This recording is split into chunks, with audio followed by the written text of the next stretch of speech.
Hello. Welcome to another Wisdom Wednesday. I am so sorry that I am late, y'all. I have a workout class on Wednesdays at 12:30, and I went to go get some food, and it took longer than I thought. But I'm here to talk about productivity and why being disorganized isn't helping you. And so the reason why I wanted to talk about this is I've been told that I am a little bit of a type A personality. And so I try to be super organized in my life. And what I found for me is that organization helps me to not be stressed out. It really takes a lot of stress away when I organize my life in a certain way. Nobody likes to be stressed out, including me. And so I found that adding small things to help organize my time really allow me to produce more work with all of the things that I do. So if you didn't know, hey Devin, if you didn't know that what I do, so I do a lot of things. I have my business, which if you haven't noticed is now Strategy by Sasha and not Creations by Sasha. More info coming soon. But I have my business. I have a full-time job. I have a podcast. I have work that I do for 2 clients for account management. I am part of a team at District Bliss, which is a networking organization, and then like life stuff. I'm a wife and a mom. And so managing my time really, it can be a lot because I have a lot of things to do. And so what we'll get into first, what I'll talk about first is why disorganization doesn't help you be productive. And I know if you have a creative business, sometimes the thought process when we're creative is we don't like to schedule our time because we want to let our ideas flow and we want to let sparks happen. And if we're too tied down into, planning everything, then you can't be as creative as you want to be. But that's really not all the way true. You don't have to be so organized in a sense that it's constricting for you and it takes away some of that creativity. But being disorganized can really be a time suck. For example, I worked with one of my clients on a launch recently for a course that she's doing. And she is an amazing teacher at what she does. But when it comes to setting up the back end things, it was down to the wire, like down to the last minute. We're supposed to be launching this course tomorrow. And then, the day before, she still hasn't done the, the sign up page. We're still working on the emails that are supposed to go out. And what that leads to is a whole bunch of stress on her end, but also things not getting set up the right way. So mistakes will start to happen because, she has all of these ideas all over the place. She, has some sort of conception of how she wants it to look, but now she has to put it in place. And what it also can lead to is, not as many signups because her audience is receiving it in a way that feels disorganized. If you're not building up to something, it can come off as, where is this coming from? Why is she doing this? That type of stuff. And so adding a little bit of organization into your life can really help alleviate some of that. And for me, it's all about stress. I don't work with stress. I don't like stress. I am the type of person who will actively seek out non-stressful things. It takes a lot for me to get stressed out, but I also attribute that to the way that I kind of manage my time. So I thought that I would kind of just show you guys what I use to add a little organization to my life and to make my schedule work a little bit easier and why it allows me to be more productive without taking away my creativity. Because even though I am in the business strategist field and I work more on the how-to on the business side, I am by heart a creative person. I like color. I like design. I always have new ideas. I don't like to be constrained in the things that I'm doing, but I have to have a system in place in order for me to do things. And so if you caught my reel, you saw that I talked about 3 things that I use. So I'm going to talk about them a little bit more. But the first one that I use religiously is my planner. So this planner that I use, it's by Golden Coil. It allows you to customize the pages that you want.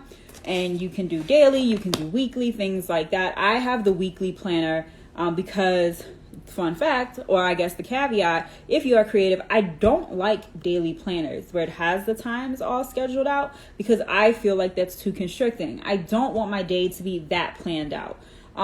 But what I put in my weekly planner is any appointments that I have for the week. So all of my workouts, Monday, Wednesday, Friday, it'll say 12:30 workout. If I have any day job meetings, I put those on the calendar. And then if I have anything else going on, I put that on my weekly schedule as well. This one has a short to-do list, so I can put things that I know I have to get done during the week on the side. And then what it kind of allows me to see, and I'll show you guys really quick too, like the way that this one's broken out, you'll see that there's 3 boxes. Essentially how I view it is morning, evening, and night. So any days, like, I have a 12:30 workout in the afternoon, and then in the evening I have something. So the way that I use that visually is almost like time blocking. I know that if I have a lot of things in that middle block, my afternoon's full. I know that I have a lot of meetings or I'm going to be running around. But what that tells me is that I can get work done in the morning or I can get it done in the evening. And it really allows me to schedule that time to use for work. So I know if I wrote anything on the side of my to-do list, then in the middle of the day, I know I'm going to be busy, but I can use that morning or that evening time to do what I have to do work-wise.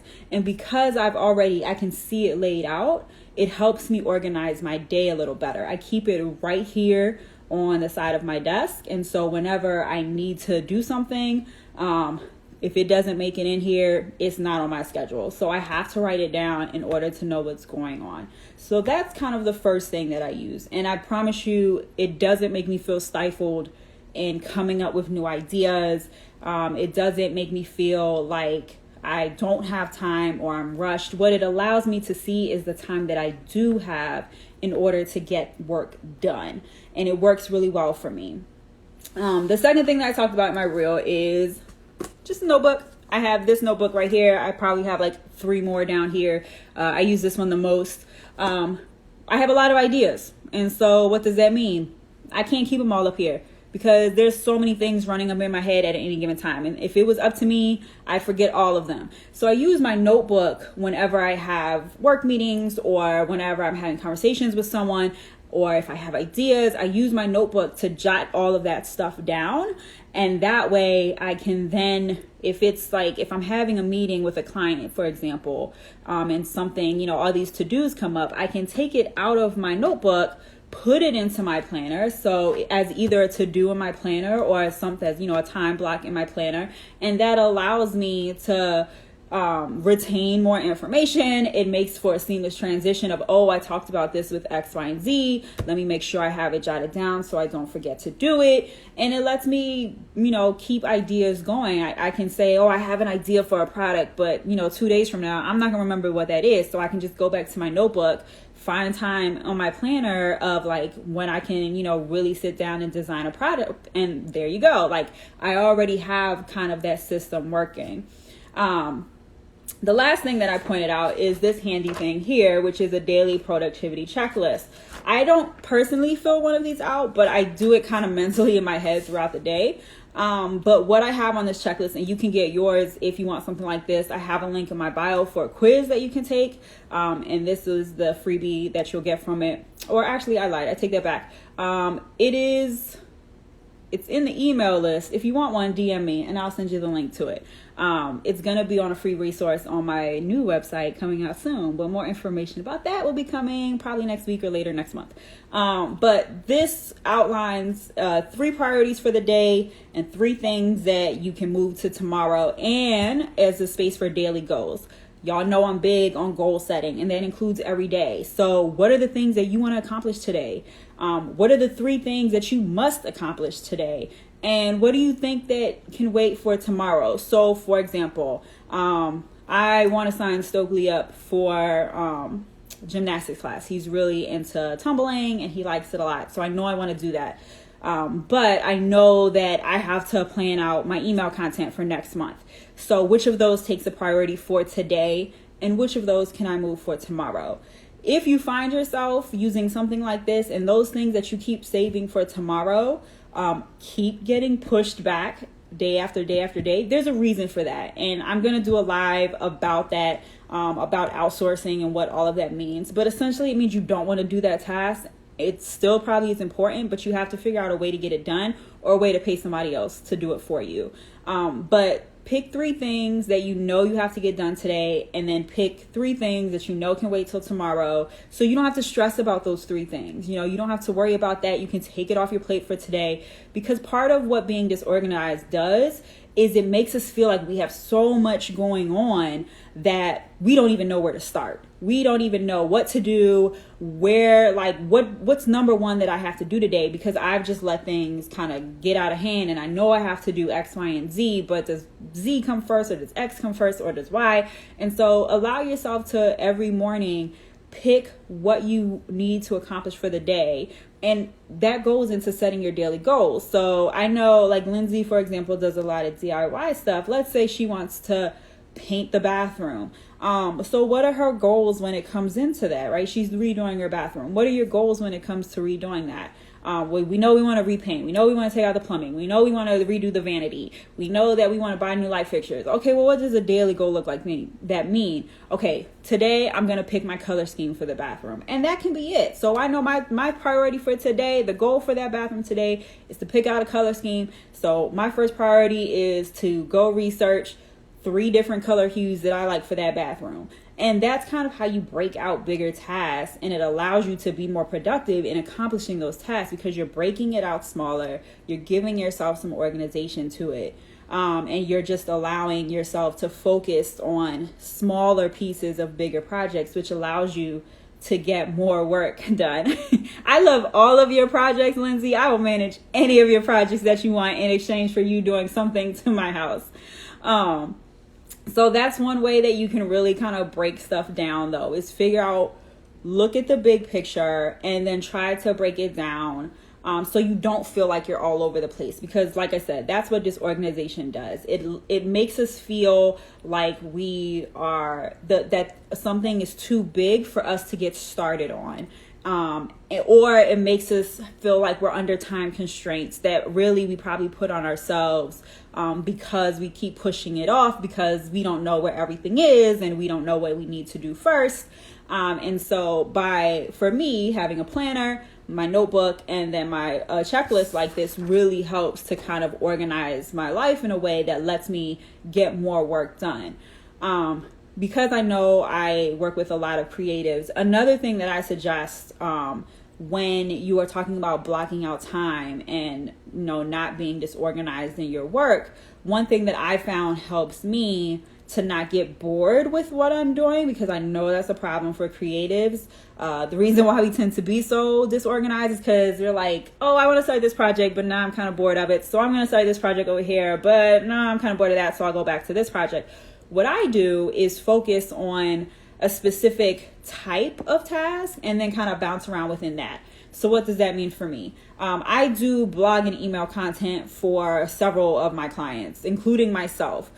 So I know if I have on any given day, pretty much my morning free until like lunchtime, I know today's the day I'm going to work on my email content for myself and all my clients.